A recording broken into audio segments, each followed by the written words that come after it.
विकास जी, आप क्या कर रहे हैं? मुझे आपकी याद आ रही थी तो मैंने सोचा आपको कॉल कर लूं। राधिका, तुमने इस वक्त फोन क्यों किया?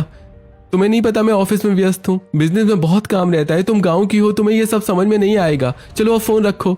राधिका की आंखों में आंसू आ जाते हैं। थोड़ी देर बाद खुद को शांत करके वो अपने आप से कहती है, शाम होने वाली है, क्यों ना मैं सब्जियां ले आती हूँ ताकि रात को बनाने में आसानी हो। यही सोचकर वो किचन में जाती है और फ्रिज खोलकर देखती है तो सब्जियां खत्म हो चुकी हैं। वो सावित्री के पास आती है और कहती है, माँ जी, फ्रिज में तो सारी सब्जियां खत्म हो गई हैं। आप कहे तो मैं बाजार जाकर सब्जियां ले आऊँ? हाँ ठीक है, ले आओ। अरे भाभी, आप आज तक यहाँ के बाजार तो गई नहीं हो, आपको बाजार का पता कैसे होगा? ऐसा कहती हूँ मैं भी आपके साथ चलती हूँ। अब राधिका और रिया दोनों बाजार की तरफ निकल पड़ती हैं। बाजार में सब्जी वाले के पास की सब्जियां देखकर राधिका कहती है, भैया आप सब्जियां तो इतनी महंगी दे रहे हैं, लेकिन कोई भी सब्जी ताजी नहीं है और बासी सब्जियों में स्वाद नहीं आता। अरे बहन जी, कैसी बातें कर रही हो? मैं रोज सब्जी बेचता हूँ और इसी तरह की सब्जियां सभी लोग ले जाते हैं। भाभी, शहर में तो सब्जियों के दाम आसमान छूते हैं और ये सब्जियां बाहर से आती है तो यहाँ आते आते बासी हो जाती हैं, इसलिए ताजी सब्जियां नहीं मिल पाती। इसलिए हमें चुपचाप सब्जियां खरीद लेनी चाहिए। अब राधिका सब्जी वाले से सब्जी खरीदती है और फिर सामने एक बीज की दुकान को देखकर रिया से कहती है, रिया देखो, वहाँ बीज की दुकान है। मुझे खेती करने का बहुत शौक है, क्यों ना मैं बीज खरीद लूँ और उन्हें पिताजी को भेज दूँ ताकि वो गाँव में लगा सके। हाँ भाभी, जरूर लीजिए। राधिका बीज की दुकान से अलग अलग तरह की सब्जियों के बीज खरीद लेती है और वो लोग घर की तरफ निकल पड़ते हैं। घर वापस आकर राधिका फिर से चूल्हा जलाकर चूल्हे पर खाना बनाती है और सभी लोगों को खिलाती है।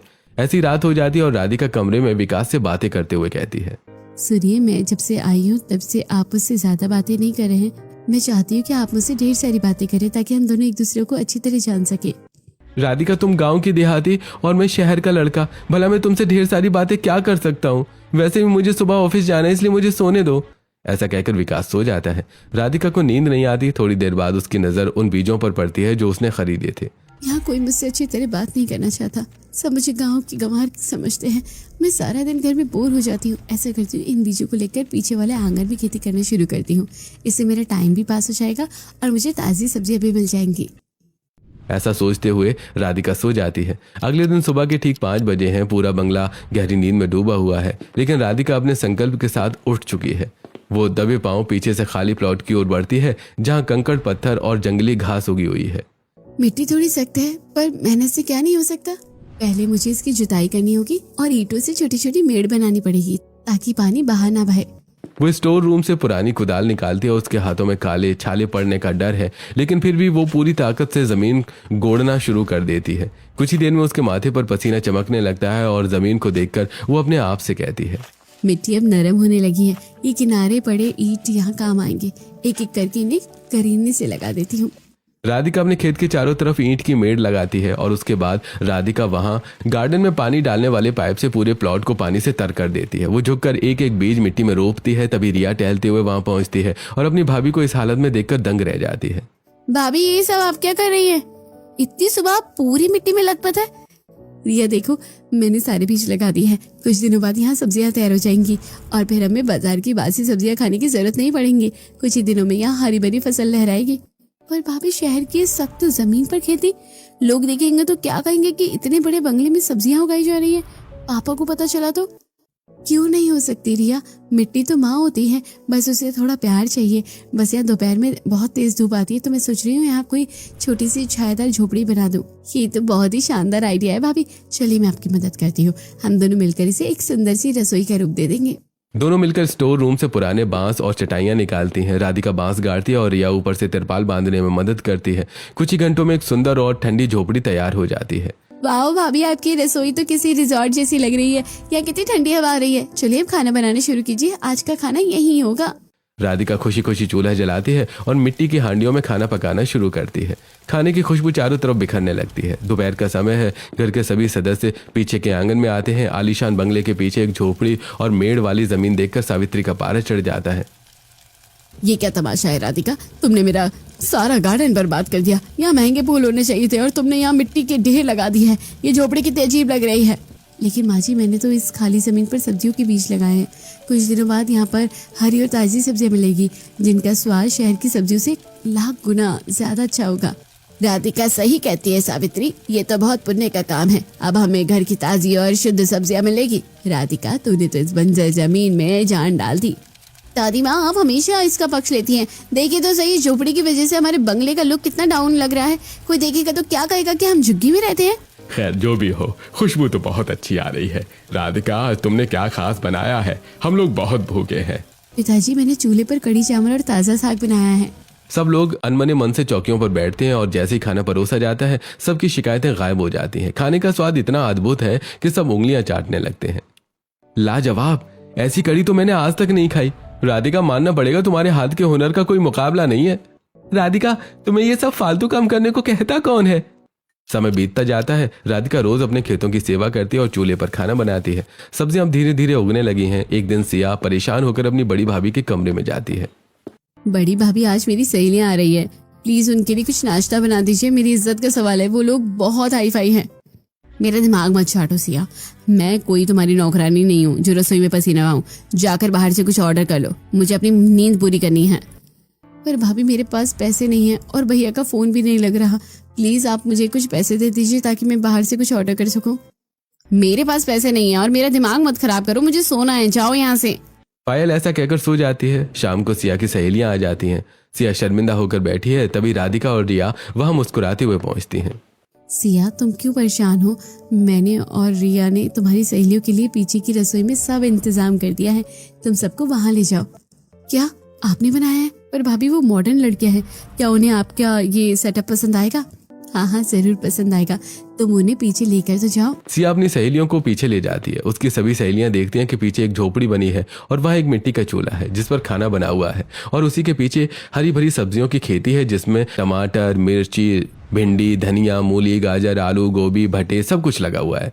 और झोपड़ी के ऊपर भी बेल वाली सब्जियां जैसे लौकी, तोरई, करेले लटक रहे हैं। सब्जियों की वजह से ठंडी ठंडी हवा उस झोपड़ी में आ रही है। ये देखकर माया कहती है, ओ माय गॉड सिया, ये तो बहुत अमेजिंग है। कितना ऑथेंटिक विलेज वाइब है, यहाँ की रील्स तो वायरल हो जाएगी। सच में सिया, तुम्हारी भाभी तो बहुत ही क्रिएटिव और कूल है। हमें तो यहाँ बहुत मजा आ रहा है। तुझे इतनी अच्छी और गुणी भाभी मिली है, हमें तो बहुत जलन हो रही है। सभी सहेलियां खूब सारी रील बनाती हैं और फिर चौकियों पर बैठकर पीतल की थालियों में खाना खाती हैं और राधिका की बहुत तारीफ करती हैं। सहेलियों के जाने के बाद सिया की आंखों में पश्चाताप के आंसू आ जाते हैं। वो राधिका के गले लगकर कहती है, भाभी मुझे माफ कर दीजिए, मैंने हमेशा आपको नीचा दिखाया, पर आपने मेरी इज्जत बचा ली। आज सचमुच बहुत अच्छी है, मैं आज से आपकी दोस्त हूँ। तभी पायल वहां आ जाती है और ये सब देखकर ईर्ष्या से भर जाती है और मन ही मन सोचती है, सब्जियां उगाने और चूल्हे पर खाना बनाने के अलावा ये गांव की गवारन और क्या करेगी? मुझे तो समझ नहीं आता कि ये सिया इस पर कैसे लट्टू हो गई।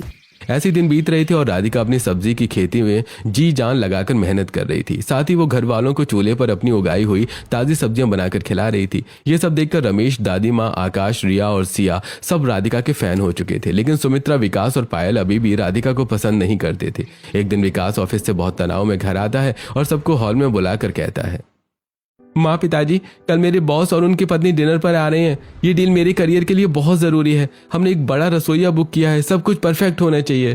तू फिक्र मत कर बेटा, रसोइया अच्छे से अच्छा खाना बना देगा और बाकी का हम संभाल लेंगे।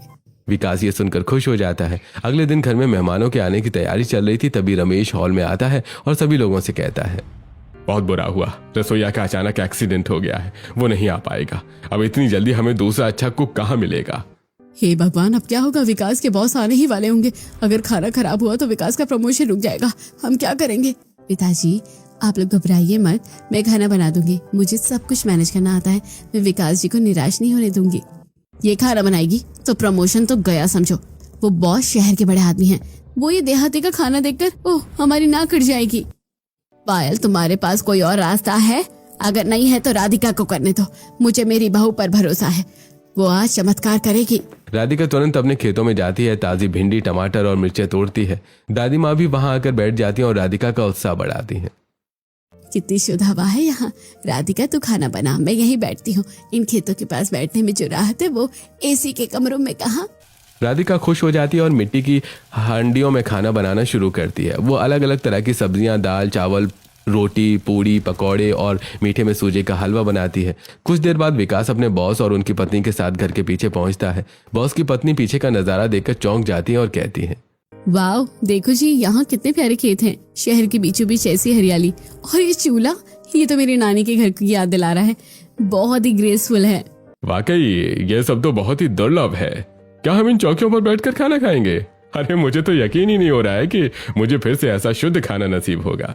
राधिका सबको खाना परोसती है। बॉस और उनकी पत्नी खाना खाते ही तारीफों के पुल बांध देते हैं। बॉस वहीं एक लिफाफा विकास को थमा देते हैं। ये लो विकास, तुम्हारा प्रमोशन लेटर। तुम्हारी पत्नी ने आज मेरा दिल जीत लिया। उनकी सादगी और प्रतिभा ने हमें बहुत प्रभावित किया है। हमें फिर से जरूर बुलाना। ऐसा कहकर बॉस और उनकी पत्नी चले जाते हैं। मेहमानों के जाने के बाद पूरा परिवार राधिका के इर्द गिर्द इकट्ठा हो जाता है। विकास की आंखों में अब गर्व है। राधिका, मुझे माफ कर दो। मैं जिसे गवार समझता था वो गुनों की खान निकली। आज मेरी तरक्की सिर्फ तुम्हारी वजह से हुई है। तो मेरी किस्मत की वो रेखा हो जिसे मैं देख नहीं पाया था। बेटा मुझे माफ कर दो, मैं आधुनिकता के नशे में तुम्हारी सादगी की कीमत समझ नहीं पाई। आज मेरी बहू ने मेरा सिर ऊंचा कर दिया है। ऐसे कुछ दिन बीतते हैं और एक दिन सोनम पायल को कॉल करती है और कहती है, पायल, हमने इस बार डिसाइड किया है कि आज शाम को किटी पार्टी तेरे घर पर ही होगी। और तुझे पता है कि अभी सब लोगों को नए नए चैलेंज मिल रहे हैं, तो तुझे चैलेंज मिला है घर का खाना। तुझे अपने हाथों से अपने घर पर खाना बनाना होगा। ये सुनकर पायल बहुत घबरा जाती है और रसोई में जाती है और सब्जियां काटते हुए मन ही मन सोचती है, इतने सारे लोगों का खाना मैं अकेले कैसे बनाऊं? मुझसे तो इतना काम संभाला ही नहीं जाता और मैं किसी की मदद भी नहीं करती। और कोई मेरी मदद क्यों करेगा भला? भगवान मेरी इज्जत रख लेना। पायल सब्जी बनाते हुए उंगली कट जाती है और घबराहट में उसमें ज्यादा नमक डाल देती है और वो परेशान होकर अपने आप से कहती है, ये भगवान, अब मैं क्या करूंगी? सहेली आती ही होंगी, सब्जी भी बिगड़ गई और हाथ भी जख्मी है। मेरी तो आज भारी बेइज्जती हो जाएगी। इस समय पायल की सहेलियां बाहर हॉल में आ जाती हैं। पायल बहुत घबरा जाती है। तभी राधिका वहां आती है और पायल से कहती है, दीदी आप घबराइए मत। मैंने सुबह आपकी सहेली से फोन पर आपकी बातें सुन ली थी। मैंने पीछे चूल्हे पर सब तैयार कर दिया है।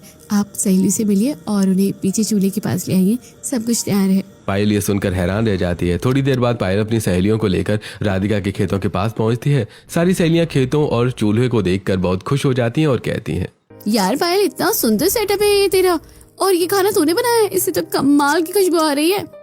हाँ, ये खाना जेठानी जी ने ही बनाया है आप सबके लिए। आखिर उन्हें अपना चैलेंज पूरा करना था। अभी तक तो हम तुझे इंटेलिजेंट समझते थे, लेकिन तुझ में इतना बड़ा हुनर है ये हमें आज तक नहीं पता था। तू तो सचमुच ग्रेट है। सभी सहेलियां तारीफ करते हुए खाना खाती हैं और ढेर सारी फोटो लेती हैं। राधिका सबको ताजी सब्जियों के थैले रिटर्न गिफ्ट में देती है। सहेलियों के जाने के बाद पायल रोते हुए राधिका के गले लग जाती है।